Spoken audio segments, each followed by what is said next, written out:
O governo federal entregou hoje aos líderes da Câmara a PEC da Segurança Pública. O objetivo do texto é promover a integração de forças policiais em todo o país e ampliar o combate ao crime organizado. A oposição é contra a proposta. Detalhes na reportagem de Luciana Amaral.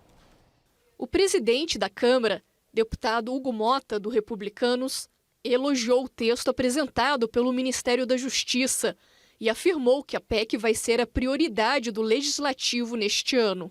Há uma convergência e uma unanimidade sobre a urgência de se tratar esse tema na Câmara dos Deputados. Importante dizer que todos os partidos estavam aqui representados, os partidos da oposição, os partidos da base aliada, e todos concordaram com a urgência da Câmara dos Deputados dar uma resposta para essa situação da segurança pública. A tramitação da proposta vai começar pela Comissão de Constituição e Justiça, uma segunda comissão, criada especificamente para discutir o tema, vai analisar a PEC antes do plenário da Câmara.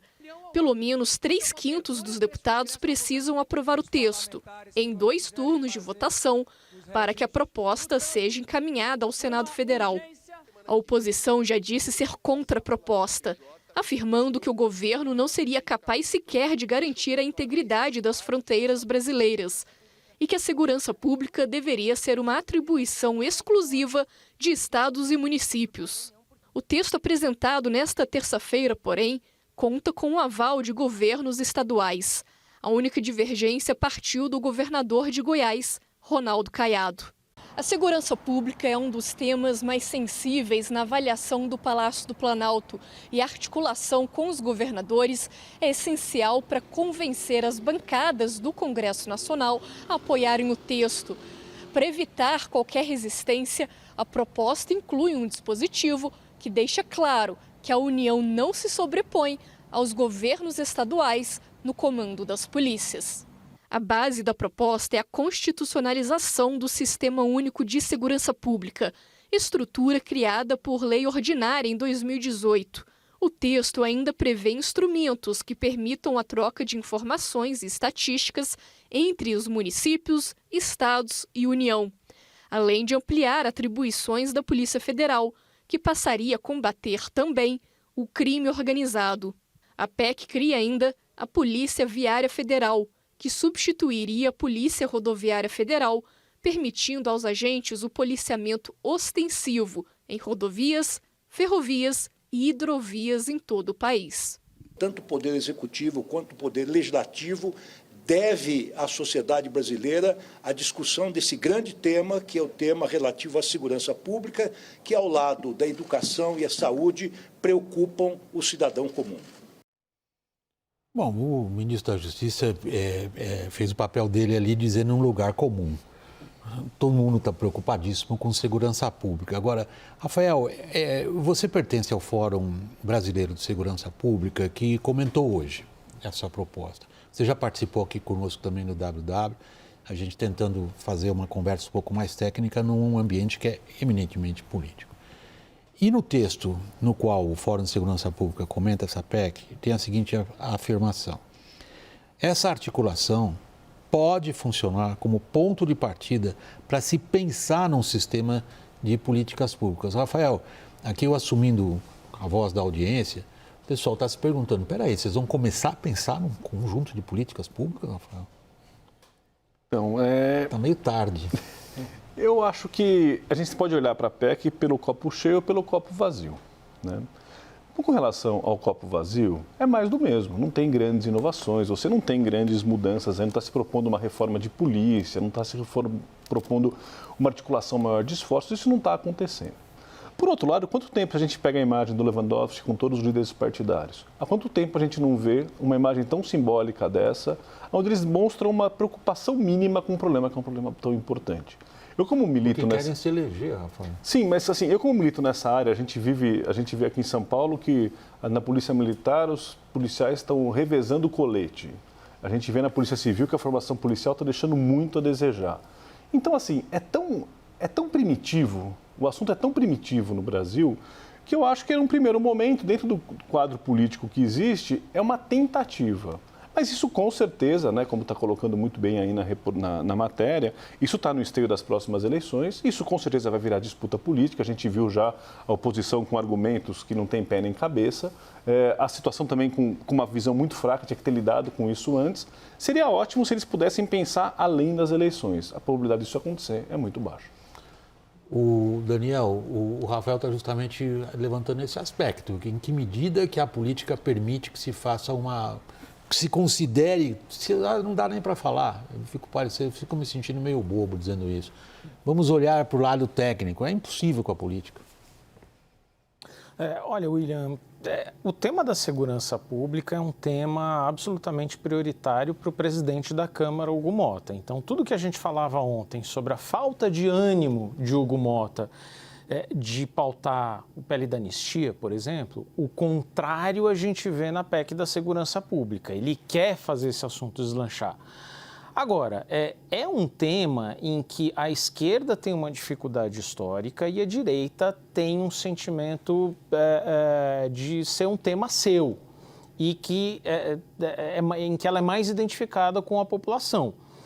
Há uma dificuldade desse assunto caminhar com a bênção da direita. Hoje eu acabo de voltar de um evento em que o governador Ronaldo Caiado, por exemplo, falava a uma plateia de uma frente parlamentar, agora mesmo, de mais de 200 senadores e deputados, e fazia um apelo para que não votassem, não deixem a PEC tramitar e avançar, porque ela, insiste Caiado, continua ferindo a autonomia dos estados. E o presidente da Frente Parlamentar de Segurança, a bancada da bala, que é um ex-secretário de Segurança Pública aqui do DF, Alberto Fraga, dizia o seguinte: olha, a ampliação do poder das guardas municipais, por exemplo, é algo muito mal visto pelas polícias militares. Então, que ele não acredita no endosso dos governadores e dos estados, em última instância, para a proposta como veio do governo. Para o governo, no mínimo, um sinal para os seus eleitores de que, olha, esse tema que te incomoda tanto de segurança pública, eu não estou inerte, eu tenho uma proposta. Aqui há um ponto, eu acho que talvez a gente consiga olhar para os aspectos, de novo, entre aspas, mais técnicos. Você já adiantou na sua resposta até aqui que o argumento de que a PEC interfere no poder de polícia dos governadores não para de pé. Sim ou não? Esse é um argumento de um personagem importante, o governador de Goiás, que já é candidato à presidência e é apoiado pela bancada da bala. Isso para de pé ou não para de pé? Não para de pé. Quando você lê a PEC, ela é bem transparente e nítida em relação a isso. É que o governador Caiado está querendo usar essa como uma das suas grandes bandeiras para reeleição, porque ele apresenta resultados positivos estatísticos no que diz respeito à segurança pública. Mas o problema grande é esse, é que, no certo sentido, é cansativo, né? É um problema muito grave, é um problema extremamente sério, onde eles ficam cada um tentando costurar uma possível campanha, um argumento para uma possível campanha. Enquanto isso, as pessoas estão morrendo, enquanto isso, policiais estão morrendo, enquanto isso, você não tem uma articulação de esforços mínima, o crime organizado crescendo, o crime comum crescendo. Quer dizer, falta mesmo, a impressão que eu tenho é o seguinte: a segurança pública ela virou a inflação do que era no Brasil há 20 anos atrás. É o grande problema do país hoje. E eles estão sendo forçados a ir para uma mesa de negociação pela população e pelo interesse popular.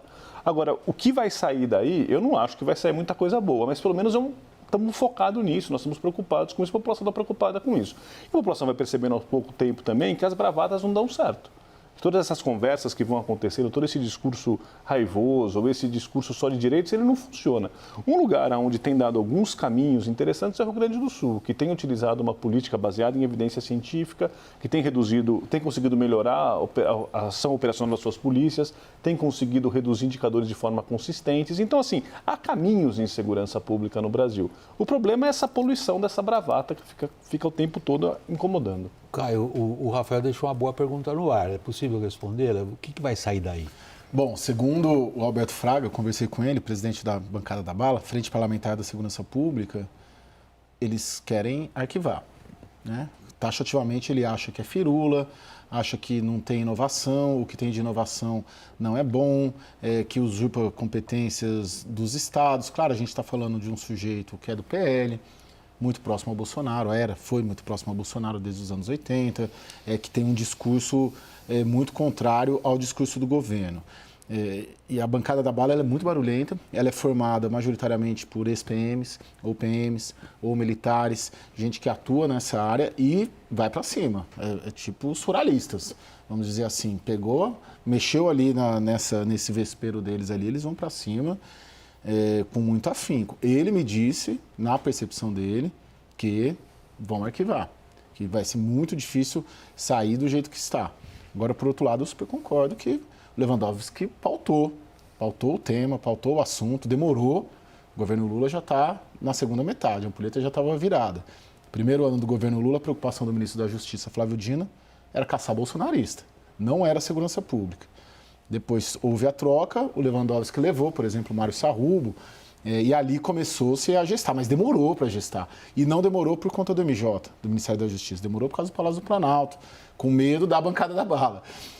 Mas o Lewandowski é político, né? Tem DNA político, costurou bem até com os governadores, mas vai demandar um esforço sobre-humano ali para aprovar da forma como foi. Deixa eu puxar outro ponto que o Rafael levantou e passar a você, Thaís. O Rafael usou uma expressão dizendo estão envolvidos, se eu estiver interpretando você erradamente, você me corrige, Rafael. Estão discutindo um bocado de coisas no mesmo lugar, enquanto as pessoas estão morrendo, os policiais estão morrendo, o crime organizado está se expandindo. E as consequências para a economia?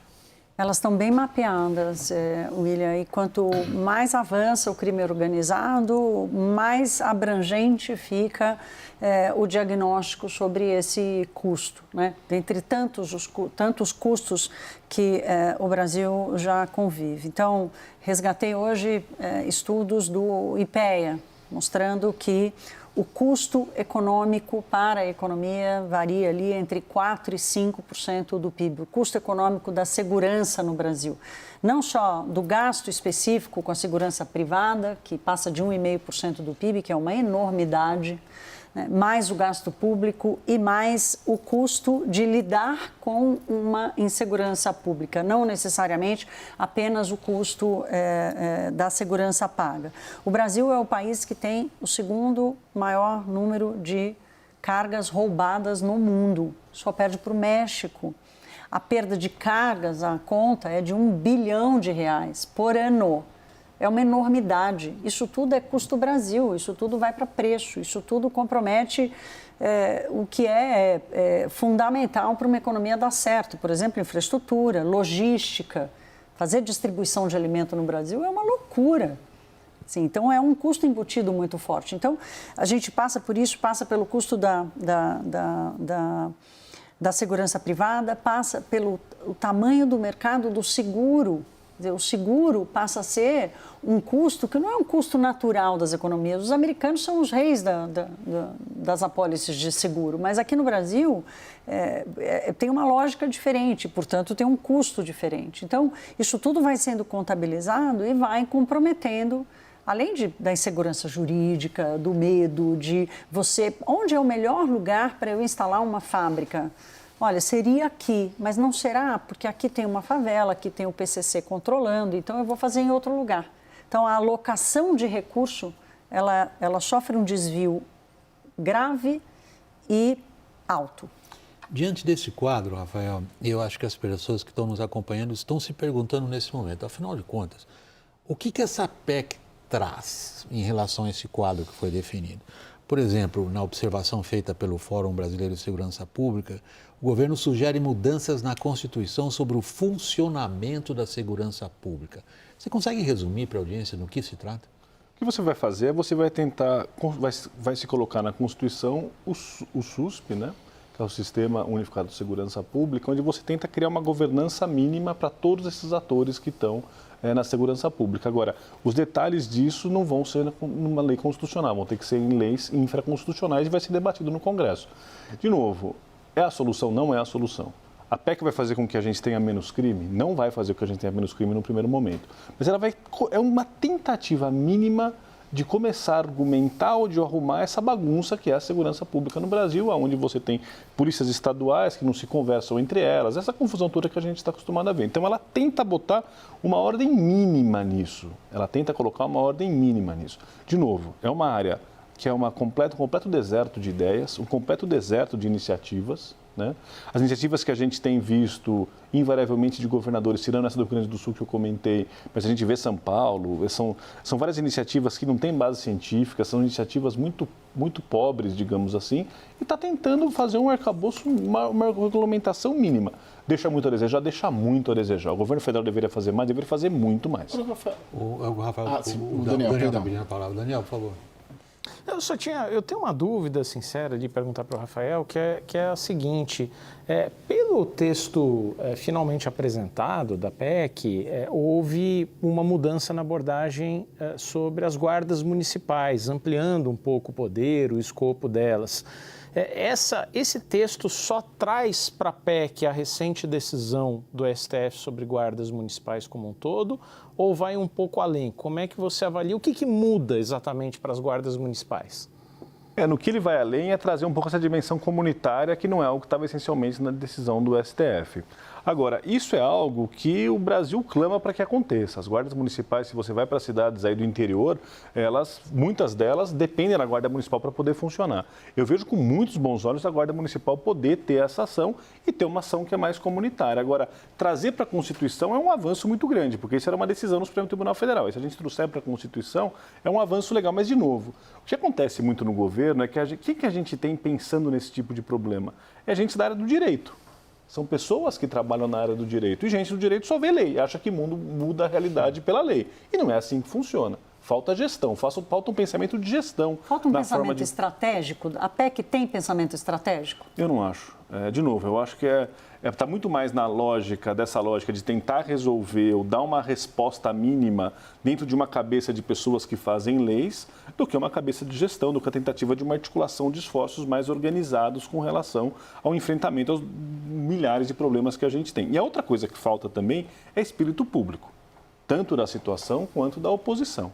É preciso parar, eu sempre tenho dito isso, onde eu posso ir, que assim, a gente precisa parar com essa briga, com essa disputa de usar a morte das pessoas para ficar fazendo essa politicagem e ganhar voto e organizar um modelo de segurança pública no Brasil. A gente quase teve isso, né? Quando a gente teve o Raul Jungmann como ministro da Segurança Pública, foi a primeira vez que eu vi no Brasil um caminho sério tentando caminhar para uma mudança disso. Mas aí vem outros governos. O Rio Grande do Sul está fazendo o quê? Porque é o case da moda, vamos dizer assim, né? O que eles fizeram que deu certo? Eles começaram a analisar aquilo que dá certo cientificamente. Então, eles montaram lá um escritório, pegando uma proposta que é uma proposta baseada em evidência científica e começaram a fazer o básico. No fundo, ao fim e ao cabo.